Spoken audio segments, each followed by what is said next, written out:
The views expressed on Science for the People are not necessarily the views of this station, its affiliates, sponsors, or advertisers.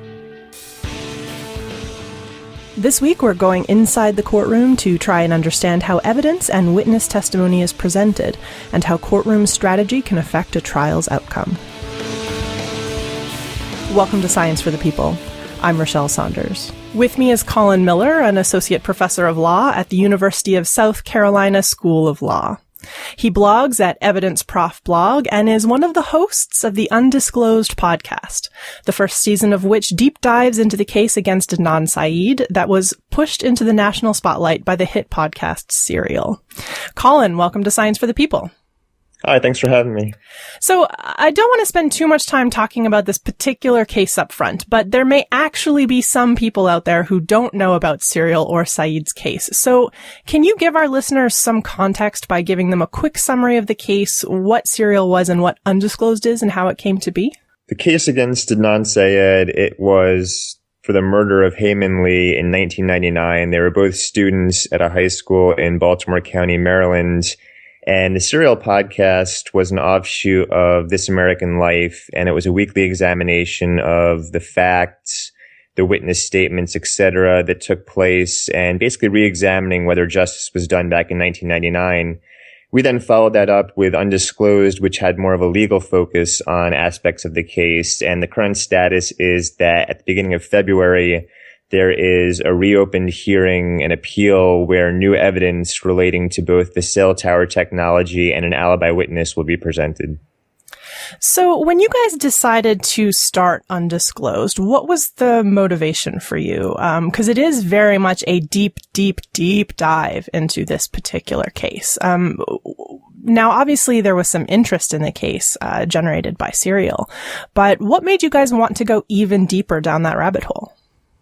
Sure. The genesis of the podcast was that Rabia Chowdhury is one of the hosts. She is the sister of Adnan's best friend. She's the one who brought the case to Sarah Koenig for Serial. She was doing talks around the country about Serial, and the other two hosts were Susan Simpson and myself. We each have blogs, as you noted, and we were writing about developments in the case, updates, legal analysis. And what Rabia realized was that when she was doing talks around the country, most of the audience wasn't aware of these developments, and she thought it would be a great idea to then do a follow-up podcast where we could delve into these issues, the legal issues, new developments, so that people would have a different medium through which to explore aspects of the case. It's one of these times when there's the ability to get so much information about something that I think most of us would have just read maybe one or two news articles about in passing and have forgotten about. So do you think there's value in the public at large being able to engage with a court case like this at a really kind of detailed level?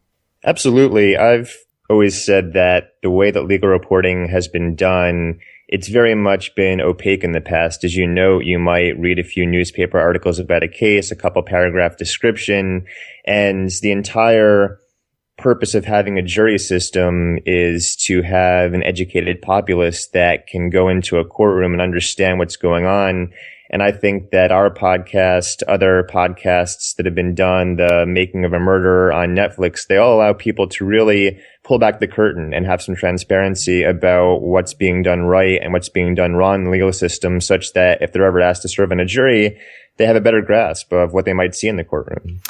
This is the part that I think I find so fascinating about Undisclosed and some of the reaction to it is how, I guess, maybe surprised we are. Maybe we shouldn't be, but how surprised we seem to be at the complexity that really is at the heart of this case, but probably also a lot of other cases that we, I think, dismiss as being kind of a simple open and closed situation. Right. You look at, and it's not just in the legal realm, although tangentially, I guess, you have things like WikiLeaks and Snowden and all these disclosures, and it's all part of the same thing that's going on, this trend of exposing things that people didn't know about the government or institutions before. And yeah, I mean, if you don't have a legal background, you would be shocked by so many things that go on every day in the legal system. And it's not just things that are overtly done by the state that are incorrect. It's just the whole nature of Gideon versus Wainwright. It's a Supreme Court case that gave the right to counsel in most criminal cases.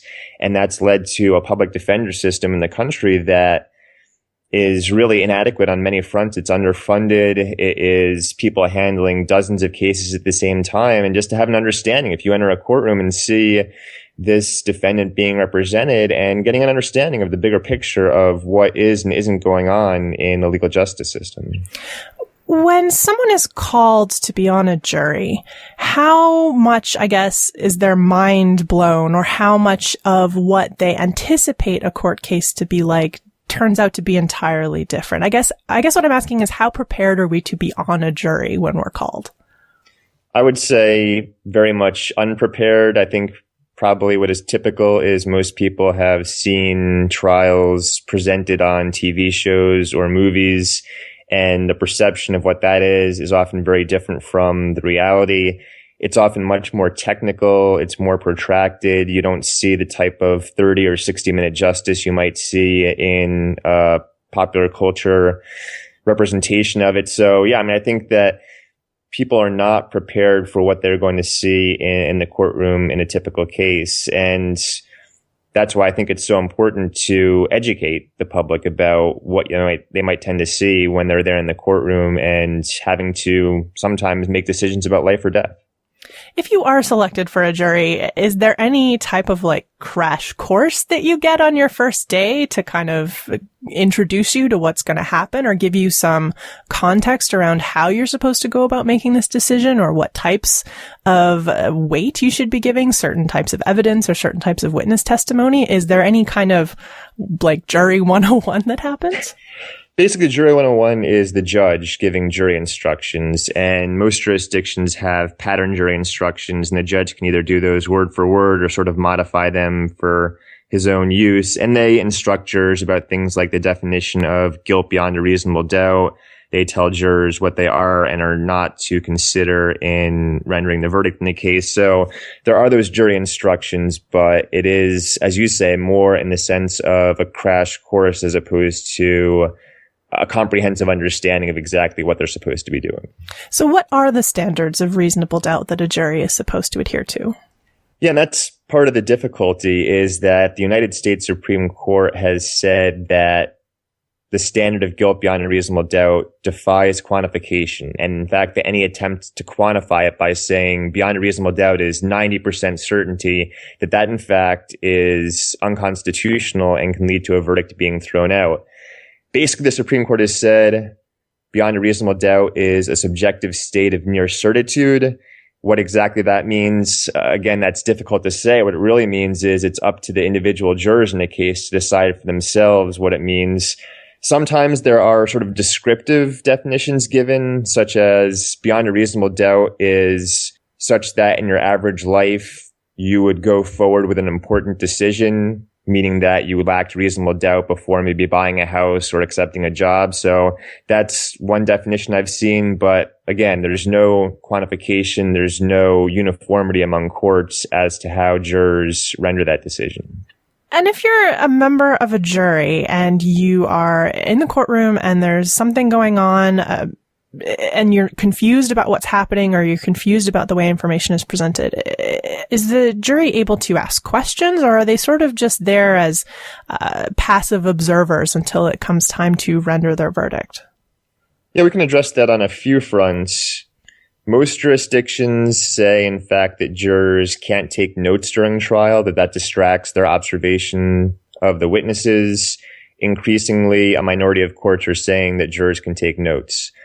Majority of jurisdictions, jurors can't ask questions to witnesses. Again, there's a trend, a minority of courts that are allowing jurors to actually, through the judge, ask questions to the witnesses.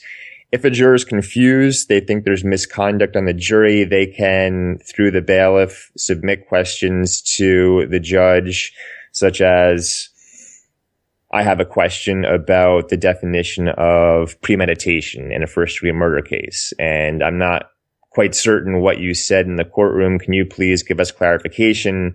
And in that case, the judge might very well bring the jury back into the courtroom and give a further definition or explanation of some of the key factors. So the jury really doesn't directly interact with the people, the witnesses, the lawyers, the defense, the prosecution. If they do have questions or if they are going to interact, they really do it through the proxy of the judge or some other representative of the court system. Yeah, and that's very much different from the original idea of the jury, which was very active and very much took part in the proceedings. As you say, in a majority of jurisdictions, exactly, it is a very passive jury. They sit there, they take in the trial, but they can't take notes, they can't ask questions. But at the end of the day, it is the 12 men and women who are tasked with deciding guilt versus innocence. I am really surprised that in some jurisdictions, juries aren't allowed to take notes, because some court cases and trials are really long and there's a lot of information that's thrown at you. How is someone supposed to be able to remember the information accurately enough and with enough detail to be able to look back on it later in order to render a verdict? That surprises me that in some places juries aren't allowed to take notes. Yeah, and it's actually a majority of places, and I completely agree with your perspective. It's sort of like telling students in a classroom they can't take notes during a lecture. Now, what they do get is during deliberations, they can ask for different exhibits to be shown to them during deliberations. They can ask for the transcript of testimony by certain witnesses, so they can get that recall. But the problem is, as you say, if a trial is a week or a couple weeks long, they might not even remember what's important to remember. And therefore, it is really difficult for them after the fact to try to piece everything together without anything in the way of their own documentation. Since we're talking about memory and our ability to be able to remember things through court cases, I do want to talk about a common theme in both serial and undisclosed, which is how unreliable witness statements and testimony can be, and how memory can be influenced by outside forces, how a statement about what happened and what someone remembers can change throughout the investigation and the court case. It seems like in the Saeed case, a lot of the outcomes of the case depended on what people remembered or didn't remember about what would at the time have been a pretty average day. And in some situations that changes. In some situations, people remember something happening on day A, but it looks like it probably happened on day B or maybe day Z. And do we see this as a big problem in most court cases, or was the amount that this became a problem in the Saeed case really unusual? We see it every day in courtrooms across the country and across the world. That maybe is the biggest lesson of a podcast like Serial. It is that eyewitness identification and eyewitness testimony in general is a lot less reliable than we've been led to believe. And as you say, there's often several complicating factors that take place in a case. Many times witnesses aren't interviewed until days, or in Adnan's case, weeks later. The interrogation is done by police officers who are working for the state, and they often have certain biases, and they might intentionally or unintentionally be feeding information about the case that leads to different answers. They might be giving positive affirmations or negative responses to certain information that could cause the person to, in fact, change their memory. I mean, there have been cases. There was the Ronald Cotton case in North Carolina where a woman identified her rapist and was given positive affirmation. And even when her actual rapist was presented to her years later, right in front of her, she thought that it was, in fact, Ronald Cotton. And that's the same thing that happened in the Making a Murderer case, the Stephen Avery case that's the subject of the Netflix documentary, where someone who was right there being attacked by the assailant in the case, and based upon their own issues with memory, possible misconduct by the police, when they're presented with the actual perpetrator of the crime, they are unable to recognize that this is the person who was committing this horrible crime against them. So if we know that witness testimony is so problematic, why do we rely so heavily on it? Is it just in cases like the Adnan Saeed case where there wasn't a lot of physical evidence that we could point to, or factual evidence that we could point to, so witness testimony is all we have? Or do we tend to rely on witness testimony even sometimes when there is other evidence available that we could be pointing to or using more of? Yeah, well, that's interesting in the sense that it does point to another misconception that a lot of people have from TV shows like NCIS and CSI, and that is in certainly a majority and a significant majority of cases, there isn't physical evidence. And in those cases, certainly you couldn't have a prosecution without eyewitness testimony. That's often a huge component of the case. Now, even when there is this forensic evidence that tends to implicate or exculpate the defendant, eyewitness testimony is still a huge part of the case. And, you can't prevent an eyewitness from testifying. It's certainly something that can be reliable, and in many cases, it does hold up to scrutiny. But yeah, it is definitely something that jurors should be aware of, that when they're sitting there in the courtroom and being told quite confidently, on a clear summer day, saw the person at the defense table shooting the victim, that it's not necessarily true, especially in cases where it's a cross-racial identification. Studies have shown that they are really lacking in reliability, and there's reason to maybe even give a jury instruction, giving jurors information about the issues that take place in these types of cases. In a situation like that, is it up to defense counsel or the prosecution to point out where some of the research shows that this is unreliable? Would that even be considered relevant to a case where witness testimony, like you say, in a cross-racial eyewitness testimony that's been found to be more unreliable? Would the defense or the prosecution be able to bring that research up and say, hey, look, this, we need to put this in its proper context? Yeah, that is up to the defense counsel in the case to make the argument to the judge that he should give an instruction or that an expert should be able to testify. And that gets to the issue of the standards for admitting expert evidence in a case in the courts. And in the US, we go into this a bit in the podcast, but there's two different tests that courts use. One is the old Fry test from a case called Fry out of DC back in the 19-teens, I believe. And that's a case that basically says you can have expert testimony or evidence if that testimony is based upon techniques or technologies that have general acceptance in the relevant expert community. Now, the test in that case was a lie detector test. The court found lie detectors didn't have general acceptance, and therefore the evidence didn't come in. So the Fry test governed for several decades. And then in the 90s, the Supreme Court said, we're not happy with that test. And you could imagine a few reasons why they were unhappy. One is the test could let in certain junk science because it's a very much insular test. If the arson investigation community says we have these standards for determining whether this was arson or an accidental fire, then they might accept that, but external scrutiny can and has shown that some of those techniques, like looking at accelerant patterns, are unreliable.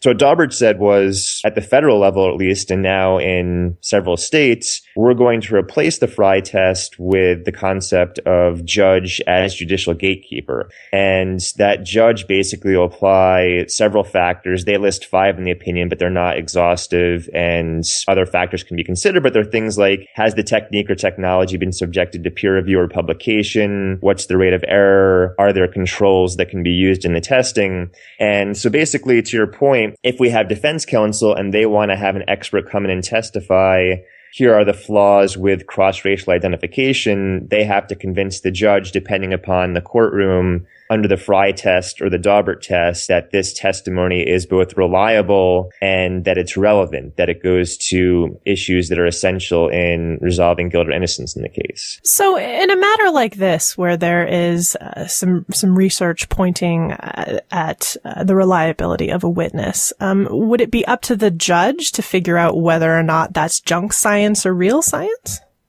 It would, and that's one of the big criticisms of Daubert, which is to say that judges, of course, have a terrific legal background, but they often lack the scientific background. And there are training sessions that judges attend, but some people say that's almost worsening the problem because it gives them a false sense of confidence as opposed to having true scientific background. But you're exactly right. In a Daubert jurisdiction where the judge is gatekeeper, it is up to this legally trained judge to hear arguments by the prosecution and defense as to whether the studies on cross-racial identifications are satisfying the scientific method and whether the jury should hear this or whether it falls on the side of junk science. Is there a better way to do this, or is this sort of the best way that we've got right now? There is another way. It's something that's rarely used by judges. This is in the U.S. There is Federal Rule of Evidence 706, and basically every state has a counterpart. And that says that in a given case with technical issues, the judge can appoint his own expert. And that expert can give consultation to the judge on the issues in the case. And so, for instance, there was a case involving a lawsuit against the manufacturer of breast implants based upon leakage that was taking place. And the judge in that case was sort of hearing prospective testimony and was trying to decide whether to allow the jury to hear it about the science behind it. And the judge in that case decided, I'm going to appoint my own expert. That expert's going to advise me as to the reliability of the science, and therefore I can render that decision. Now, as I say, that rule exists, and some judges make use of it, but really the vast majority of cases, judges do not rely upon Rule 706. So when we're talking about including things like science in the courtroom, where is the place for new or cutting-edge science that may not necessarily be proven, but might be because it's a more novel way or a unique new way of approaching it? Yeah, and the answer is, if we go back to that dichotomy I drew before, there is that old Fry test, which is very much a stodgy, conservative test. And I can give one example of this is that R. Kelly, the singer who was charged engaging in sexual acts with a minor, there is, if you followed this case at all, this videotape showing this interaction, and there's not a clear picture of the individual's face.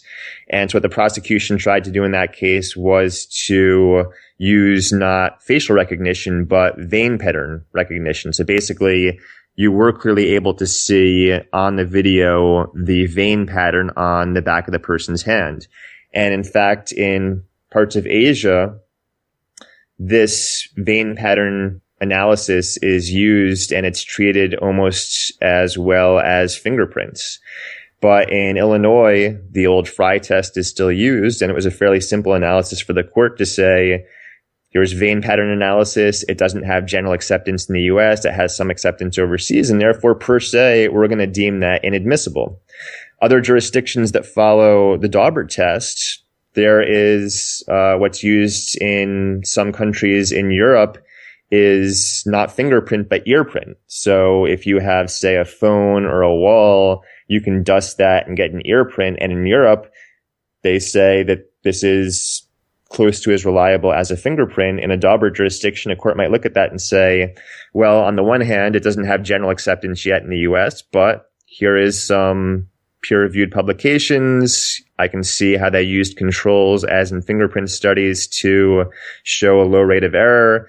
And under the more liberal Daubert test, the judge, as gatekeeper, can look at it and say, this is an emerging technology. It doesn't have general acceptance yet, but I think it's reliable enough to admit in this case to show that the defendant used this phone. And when we dust it for prints, that tends to match with what we believe to be the case. If something is allowed into a court case and then later on that science or technology, it turns out to not be appropriate or not be relevant or not work in the way that we thought it did, is that grounds for appeal later on? Yeah, and this is something that's going on right now, is that hair analysis. There was a study that came out last summer that showed significant problems where I think it was like 95% of cases we had false positives where they were claiming that hairs found at the crime scene belonged to the defendant, and this has now been discredited. There have also been problems in matching bullets to guns. There was a study that was done a few years ago that showed significant issues in that front with ballistics testing. Yeah, and absolutely. If you are someone who has been convicted based upon science that's been discredited, whether it be gunshot residue, whether it be bite mark analysis, whether it be a faulty arson investigation, that is something that can lead to the reopening of a case. It's really frustrating to me to think that we try cases and we present evidence and we analyze evidence in a courtroom to the best of our ability at the time, potentially, and that can hugely impact somebody's life, both the person who maybe was wrongly convicted, but also the person who maybe goes free, who shouldn't have. And that, 5-10 years later, it turns out that that science that we used or tried to use is false, or that it can't be used in that way. And that must be incredibly frustrating to the people it affects. But from me as an outsider, having never been involved in a court case, it's frustrating for me as well, because I want to use as much science as possible if we're going to talk about convicting somebody of a crime. But at the same time, we also need to respect and remember that sometimes the science we're so sure about right now isn't necessarily going to be something we're sure about in 10 years. Yeah, well, it's very interesting because I think you note both sides of the issue. And a lot of people, I think, going into the courtroom as jurors, think of it as, well, this is independent science, and science is fact, it's objective, and therefore it either points toward guilt or innocence. But if you actually look at forensic science that's used in the courtroom to a large extent was developed by J. Edgar Hoover here in the US as part of the FBI's attempts to increase the efficacy of prosecutions, and it was not at all independent of the litigation system. It was developed post hoc and basically trying to develop techniques and technologies that could be used to prosecute individuals. And a lot of that same forensic science that he spearheaded is the same forensic science that is now being called into question. And that's interesting because the Daubert case that I mentioned before, that was about Bendectin, a drug, and the testing was done in a case where humans claimed to cause birth defects, and the testing was done on animals. And a big reason why ultimately that evidence was excluded was because they found that testing was done not independent of litigation, but in fact that it was done for the purposes of litigation. And if you look at, again, the vast majority of forensic science used in the courtroom, that really wasn't developed independent of litigation. It was designed by J. Edgar Hoover to use in the courtroom. You're tuned in to Science for the People, and we'll be right back with more from Colin Miller after this. Science for the People is a weekly radio show and podcast that explores everyday life from a scientific perspective. We are a member of the Skeptic Network, a collection of blogs, podcasts, and video content focusing on science and critical thinking. To find out where Science for the People airs near you, or to listen to past episodes, check out our website at scienceforthepeople.ca. You'll also find links to support us at Patreon, to connect with us on Facebook and Twitter, and to subscribe to the podcast in iTunes. And now, back to the show. Welcome back to Science for the People. I'm Rochelle Saunders. With me is Colin Miller, an associate professor of law at the University of South Carolina School of Law, a host of the Undisclosed Podcast, and blogger at EvidenceProf Blog. So I do want to talk a little bit about lawyer strategy in a courtroom, because I found and have always found this part of court cases to be really fascinating. It seems like a lot of what makes a strong case is the strength of the story. The evidence is important at making that story seem likely or plausible, but it seems like the lawyer's ability to create a strong narrative and quote unquote sell the narrative to the jury is a big part of making a convincing case. So how much does the storytelling ability of a lawyer gain them in the courtroom? Yeah, and this is interesting because there are two primary models that academics tend to apply to the litigation of a case. One is the narrative or the storytelling theory, and one is sort of the Bayesian model. Bayesian model basically says that we think about jurors as almost calculators, and they take in each piece of evidence, and they might be leaning 60% towards guilty. They hear an alibi witness, they weigh that, maybe now they're 50%. And then they hear an eyewitness who says they saw the defendant and they move back up to 75%. But I think what most people tend to endorse now is the narrative or the storytelling theory that it's not so much about individual pieces of evidence. It's not the trees, it's the forest. And that an attorney who is able to give the best narrative of what they believe happens is most convincing to the jurors. And I would tend to endorse that. I mean, certainly you need someone who is able to understand the technical minutia, make the correct objections, really dig into cross-examination. But in the end, what it comes down to is when the jurors sit down at the end of the day to decide what to do, they're looking at the overall narrative and they're saying, what narrative is the most convincing? Is it a narrative where this defendant killed the victim? Is it a narrative where the person was uninvolved? Is it maybe some narrative we're unaware of? So as a defense lawyer going into a case, what is your strategy in something like a murder case where the facts aren't necessarily clear? Is it to try and just poke holes in what the prosecution presents as the narrative, or is it to try and create your own alternative narrative as to what might have happened? Yeah, that's a great question. And it's something that, again, very much depends on some of the variables of the case. If it's a case where there's no clear alternate suspect, then it sort of goes more toward your poking holes theory, where what you're trying to do is not necessarily present a counter narrative. It is to tear down the state's narrative and try to show the flaws, the gaps, etc. If it's a case where there are one or more viable alternate suspects, then it might very well be a counter narrative where you are trying to tell the jury, listen, the prosecution claims my client's the one who committed this crime. Well, here's a counter narrative. Here's someone else with motive, means, and opportunity. And at the very least, that gives you some reasonable doubt as to whether my client's guilty. A witness may have good information or a good recollection of something that happened that's relevant to the case. But at the end of the day, I guess if we don't believe what the witness is saying, that we think they might be lying, or we don't believe that they're trustworthy, or they might be lying, or that they're, if they're trustworthy, how much does our opinion of the witness change the way a jury will weigh that witness's testimony? Pretty much studies have shown it has a huge effect. And then studies have also shown that people are terrible at judging the character of a witness and being able to tell who is lying and who tells the truth. It's interesting because, as I said before, back in the Fry case, polygraph lie detector evidence was deemed inadmissible.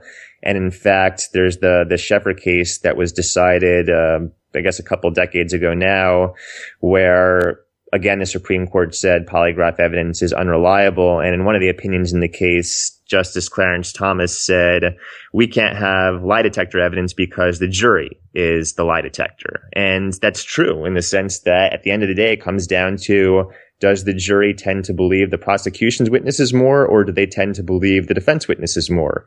And again, the problem is, if you look at the studies, peer-reviewed studies where you have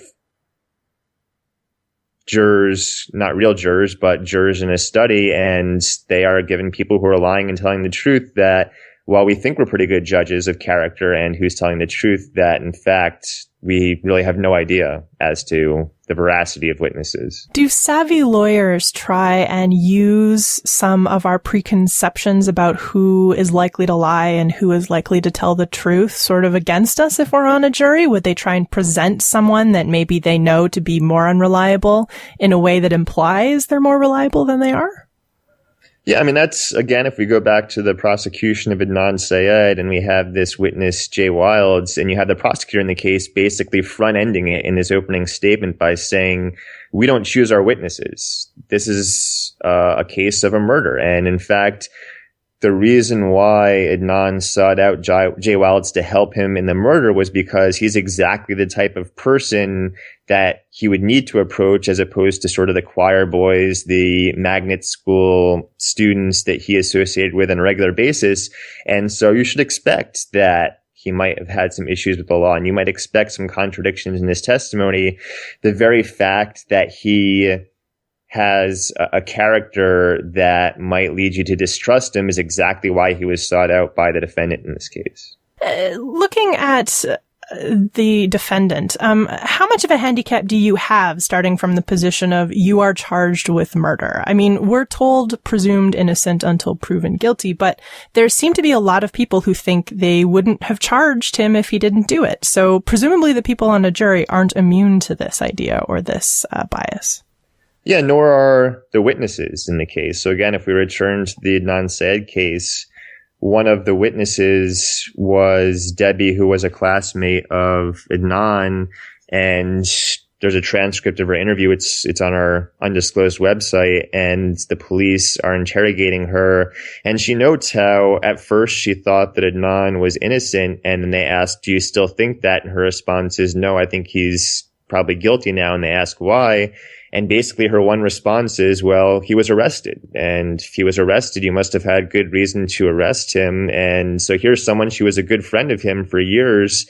And just simply based upon the fact that he was arrested, she changes from thinking that he's innocent to thinking that he possibly or probably committed the crime. If we look just at murder cases, for the sake of having this be slightly simpler, do we have any idea how many people are arrested for murder but ultimately are not a person who is convicted, or who is ultimately not the person likely responsible for the crime? Yeah, well, it's interesting. This sort of gets to the bigger picture, which is another misconception that many would have about the justice system, which is that in basically 95% of cases, they are finally adjudicated not by a trial, but by a guilty plea.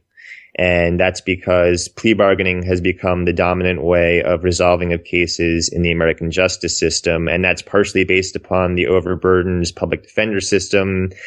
And as I sort of expressed a bit before, it's really tough to fight charges that are brought against you. We discussed before the amount of preparation, the amount of expert witnesses you often need, and that's just simply something that's not feasible for the vast majority of defendants. And so you're really only dealing with, I mean, certainly some cases charges are dropped before we have a guilty plea or a trial, but for those cases where the charges are not dropped, you're only dealing with about 5% of cases where it's actually going to trial.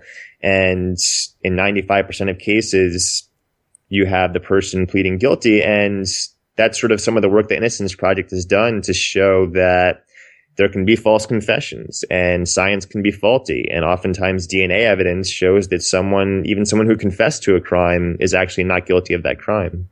In order to get someone to take a plea deal, do they just have to be convinced that the case against them is strong enough that they won't make it through a court trial? Is there like a standard that something has to adhere to in order to make a plea deal something that's on the table? Or is it really at this point just a matter of there's not enough time and people to be able to take everything to court, and that a lot of people just simply don't have the funds, personal funds, to be able to have their own court battle? Yeah, I mean, the answer from a legal perspective is if a person is entering a plea deal, the judge asks that defendant questions that are seeking to ascertain whether the guilty plea is knowing, voluntary, intelligent, and based on an adequate factual predicate. Now, in terms of what actually happens leading up to that, as you say, it could be any number of reasons. It could be that there is strong evidence against this defendant and that's because he's guilty, or it could be that certainly there's been some evidence gathered, but you have an indigent client who has a public defender who has dozens of other cases, and the prosecutor is saying, look, on the one hand, if this case goes to trial, you could be convicted and given the death penalty or life imprisonment. Here's a plea deal. Why don't you plead guilty to a lesser included offense, maybe involuntary manslaughter, and we'll either recommend or we will ask the judge to impose a sentence of maybe 5, 10, 15 years incarceration. That's a substantial discount. And you can imagine from the perspective of even an innocent defendant who thinks, I can't fight these charges. I can't take it to trial. I can't have a way to ensure I'm going to be found not guilty. You can see why that discount would push their hand and lead them to accept the deal. And certainly in a place in certain states in the U.S. where the death penalty still very much is on the table. Yeah, I think at last count, there's 19 states where it has been outlawed, but that still leaves 31 states where you can be given the death penalty. And in the federal system, for federal crimes, federal capital offenses, you can certainly be given the death penalty. For the types of cases that would generally be qualified for the death penalty, in places where the death penalty no longer exists, has there been a reduction in the amount of pleas? Has the abolishment of the death penalty in certain states changed how many people ultimately end up pleading out? Not as far as I'm aware. So, for instance, Adnan's case took place in Maryland, and there was initially a moratorium on the death penalty, and then eventually Governor O'Malley outlawed it. And as far as I can tell from looking at the statistics, there has not been any reduction in the entry of guilty pleas as opposed to taking cases to trial. One of the features of the Saeed case that you get into on the podcast is how the police really zeroed in on Adnan as a suspect very early on, and didn't really seem to investigate any other possibilities. Is that common in police investigations?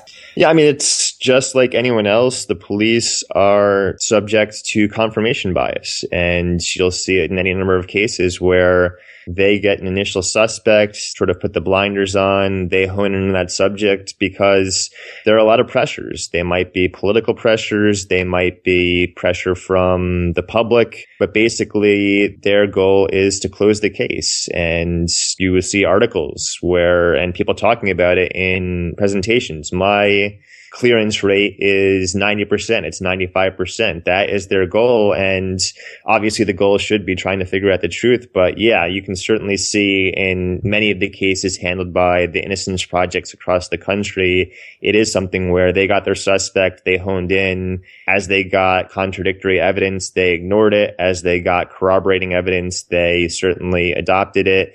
When there were inconsistencies and rough edges in some of the statements given, they tried to smooth those out and sand over them. And yeah, I mean, it is something that is very difficult because there are these pressures from all different directions that are affecting the prosecutors and the police officers in a case, and they can, in given cases, lead to injustice. One of the things that I was consistently surprised about when listening to Undisclosed was how little paperwork and recording was kept at various points during this particular investigation, and that certain people at certain points were actually instructed not to record data or write anything down.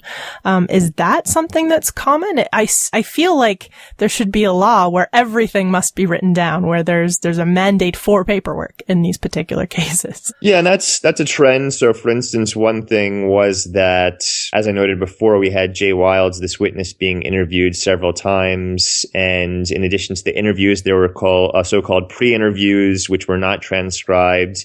And many jurisdictions now require the transcribing and or recording of all interrogations, including pre-interviews. So there is a trend toward that, which is nice. Yeah, in this case, and this is something that defense counsel brought up during the discovery, the exchanging of documents phase in the trial, which was that it seemed at the time that Baltimore had this policy where they were telling experts, the people who exhumed the body when it was found, don't record your findings because if you do, we have to turn them over to the defense.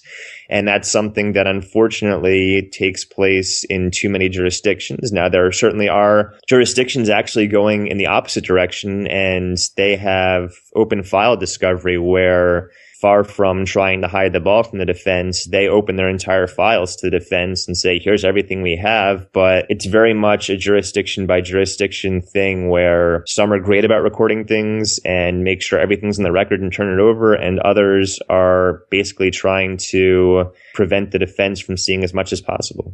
When we're talking about a jurisdiction, are we talking about a city or a county or a state? I'm a little bit unclear as to what a jurisdiction actually is in the U.S. Yeah, and that can be a few different things. So for instance, when I mentioned the open file discovery, that might be North Carolina, the entire state saying for every city or county that is handling a case, they have to have this policy. And then there can be other things when I'm saying jurisdictions where there's not a statewide policy. And so, for instance, there is Baltimore City and Baltimore County. They both had some role to play in this case. Baltimore County in the missing persons investigation, and then Baltimore City in the actual prosecution of the case.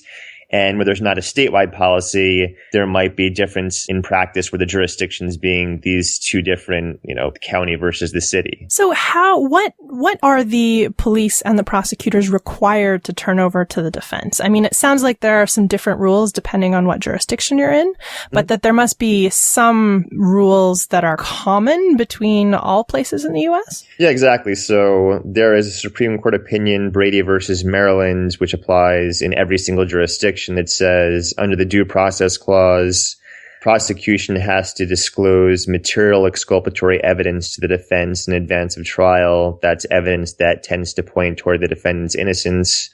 There is the federal Jenks Act, which many states have a counterpart to, which says that you have to turn over prior statements by prosecution witnesses. Oftentimes, courts order that before trial, but at the latest, after that witness has testified in direct examination.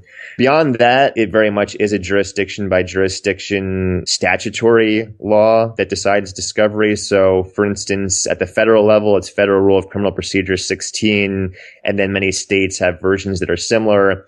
And that'll say different things such as you need to give disclosure of the names of expert witnesses, a summary of their testimony, a copy of their report. You need to turn over information such as trial exhibits, photographs, physical evidence, etc. you intend to introduce at trial. But in that category, the statutory, it's very much what that jurisdiction has on the books for their laws that says what they have to turn over.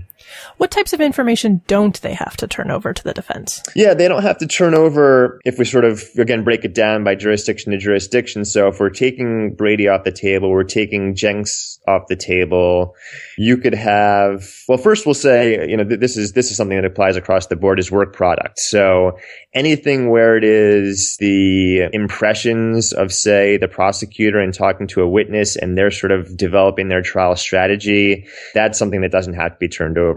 If it's something where, for instance, the pre-interview doesn't need to be recorded, we might have a non-recorded statement by a witness for the prosecution under the Jenks Act and many statutory laws, that wouldn't need to be turned over, despite the fact that that pre-interview might vary drastically from the transcribed statement given by the witness. So I also want to talk a little bit about Crime Stoppers tips, because this episode, I think, was one of the most memorable for me to listen to. And something that I really hadn't thought about before. I think everybody's seen some form of the Crime Stoppers tip line. If you have a tip, call this number. If you have any information, call this number. And you guys talk about in an episode of Undisclosed how often people who call in tips or information about a case ultimately sometimes become suspects, and in some cases are actually convicted of some part of the crime. How often does this happen? Yeah, it's tough to say because one of the roadblocks we have hit in our investigation is trying to get information regarding the Crime Stoppers tip in this case. Crime Stoppers was started in Albuquerque, New Mexico, I believe in the 70s. It's a way for a person to anonymously make a call to a non-governmental organization where they can report information without fear that the public will learn their name. And it's sort of an incentive for people to come forward and report crimes because there is financial benefit if your information leads in some jurisdictions to an indictment, meaning a grand jury says the case can go forward to trial. In other jurisdictions, a conviction. But yeah, the thing about Crime Stoppers is you are anonymous to the public, but you are not anonymous to the police department. And as you know, obviously, if a person is reporting they have information about a crime that is not public information, that's a person of interest. And it can turn around and that person can be prosecuted for the crime. But again, the difficulty is this is something I'm trying to do some more research on and possibly do a paper on it because there is so much opacity with Crime Stoppers and trying to figure out exactly, statistically, how often are tips reliable, how often are they unreliable, and then what you ask is a great research question, which is how often does the tipster become the suspect and ultimately the arrestee, the person who's convicted, and there's just not great public data on that. Yeah, because it seems like a totally relevant question when you think there's money being offered for information, and if someone's in need of some cash, it can seem like a really easy way to try and get some money. I mean, when you don't have any knowledge or experience about the ways this can go, if you don't think about it too deeply, it seems like, well, what's the harm? I call in, I say, some piece of general information and maybe I get some money out of it. But I don't know that there's enough understanding in the public of how important it is not to do that just for your own safety and well-being, necessarily. And yeah, that just whole conversation in Undisclosed really surprised me and shocked me. And it certainly made me think differently about how I might react if I felt I had information about a crime or if I felt I had information that might be important to an investigation. I don't know whether or not I would be interested in coming forward with that information now? I would be so worried about becoming the target of the investigation. Yeah, and what you're saying, it raises the bigger point, which is what overall is the efficacy of Crime Stoppers. So on the one hand, we want to have a system whereby people who fear retribution can come forward anonymously and can report a crime. And so for that, it makes sense to have a carrot, to have this financial reward and have them come forward. On the other hand, which we've highlighted on the podcast, in addition to people who know nothing and maybe implicate themselves, we have people who are making things up in order to get that financial reward. And yeah, I mean, if you're going to assess whether we should even have Crime Stoppers, you would want to have a study that does a cost-benefit analysis and says, in X% of cases, we have tips that turned out to be false. And in Y% of cases, we had tips that were reliable and in fact led to a judicious outcome. But again, there's just not that data where if you're trying to assess as a jurisdiction, do we get rid of Crime Stoppers or do we significantly modify the way that we operate it? Some type of sabermetrics, analytics to look into it. It's just there's so much opacity, you really can't dig in and figure out with any meaningful data whether these programs are actually helping or hurting the seeking of justice. So if a member of the public does feel they have important information about a crime or an ongoing investigation that they do want to report, whether or not they go through Crime Stoppers or just go to their local police department, but are concerned about becoming targeted in the investigation, what should they do? How should they go about providing this information or giving this information that could help solve a crime, but also not implicate themselves? Yeah, I mean, it's a really great question, and it's tough to say because this goes back to what I mentioned before. Yeah, I mean, sometimes you certainly have an innocent person who really has no prior involvement with the criminal justice system, and obviously that person, the advice would be to go and talk to the police and explain what they know, and possibly if they think they have any exposure, to retain an attorney and to work through that attorney. But many times the people who are vital witnesses in a case are people with criminal records, and they're people who have legitimate fears that if they come forward that they should possibly become implicated in the crime itself. And of course, the best advice in that situation would be to retain an attorney and to work with that attorney in dealing with the police. But at the same time, that's exactly the type of person who likely has financial pressures and is living paycheck to paycheck. And so the question becomes, if you're someone with a criminal record and you have knowledge about a crime and you're thinking about going forward, but you can't afford an attorney, what do you do? And that's part of the reason why a lot of people stay silent. And that again would be a big reason for Crime Stoppers, where, not only is the person not asked to hire an attorney to deal with police, but there is a potential financial reward if they come forward with information. At the same time, that again leads to the quite real possibility that a person coming to Crime Stoppers is just seeking that payout and in fact is doing a false accusation.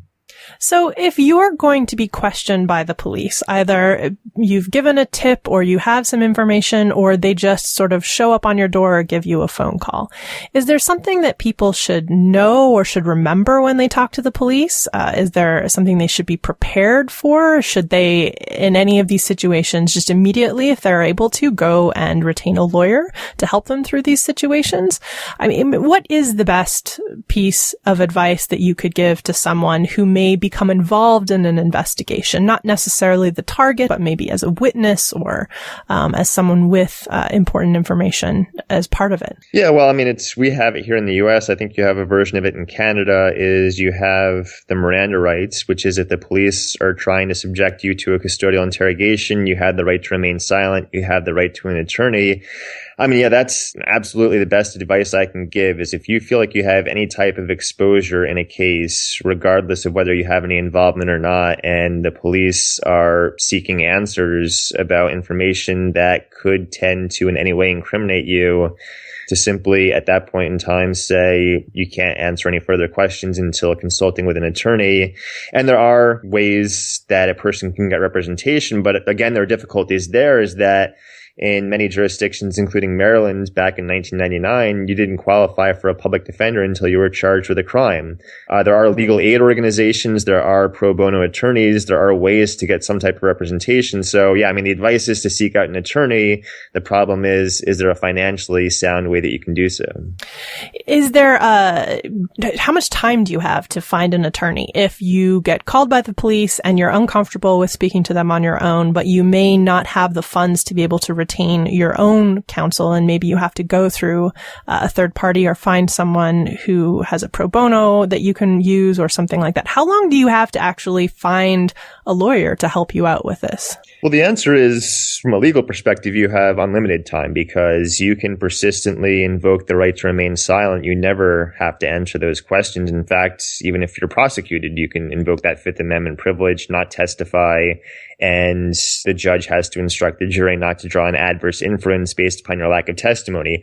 Practically speaking, the question is obviously the prosecution is going forward, the police are doing their investigation, and from a pragmatic standpoint, what's the problem if you are a person of interest and for days or weeks you're refusing to answer questions? Well, of course, that's going to lead them to dig deeper into your history, your involvement, etc. So, you have the incentive to try to make a statement as early as possible, but that can be difficult when, again, those financial pressures might prevent you being able to consult with an attorney. So if you had to leave people with one piece of advice on that front, what do you think you would say to them? Well, I mean, I think that the best advice is, and this goes back to what we were discussing before on the prosecution side, is if you have seen something and you have reason to believe that the police are going to be interrogating you, is to document it. Make sure as close to the event as possible you are making some type of record of what you observed. That's less likely to be tainted by errors in memory, certain cognitive biases, and you could then definitely use that when you're being interrogated, is that you have your reference, you have recorded this, and that's going to tend to lead to reliability and the police trusting what you have to say.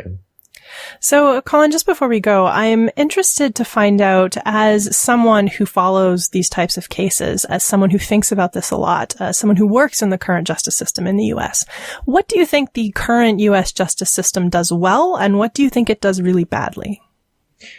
What I think it does really poorly is it's sort of what's been described as McJustice, the assembly line justice I mentioned before, and that's that in 95% of cases, we have the processing of guilty pleas as part of plea bargains. And in 80% of cases, defendants are indigent. They have public defenders who are overburdened.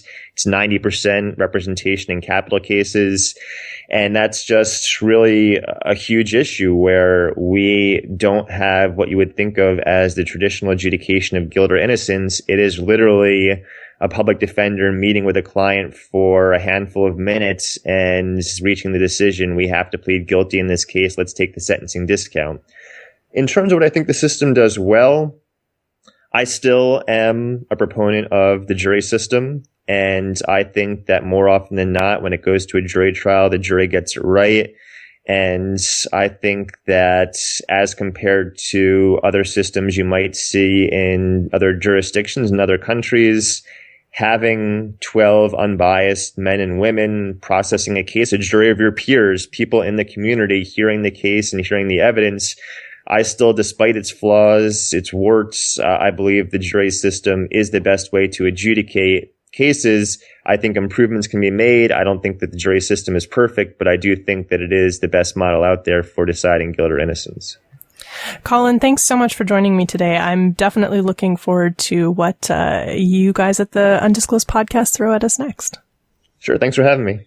If you want to learn more about Colin Miller, we will have links to both his blog and the Undisclosed Podcast website in the show notes for this episode, which you can find on our website, scienceforthepeople.ca. And you can always find us on Facebook and Twitter, and on iTunes, where you can subscribe to the show and leave a rating and review. Thanks for listening, and we'll see you next week on Science for the People. Science for the People is produced by Rochelle Saunders and edited by Ryan Bromsgrove. Helen Quivalon is our publishing liaison. We get research help from Josh Whitten. Coordination and additional behind-the-scenes support comes from the enthusiastic Skepchick Network team. Our theme song was written and recorded by Fractal Pattern, and its title is Binary Consequence.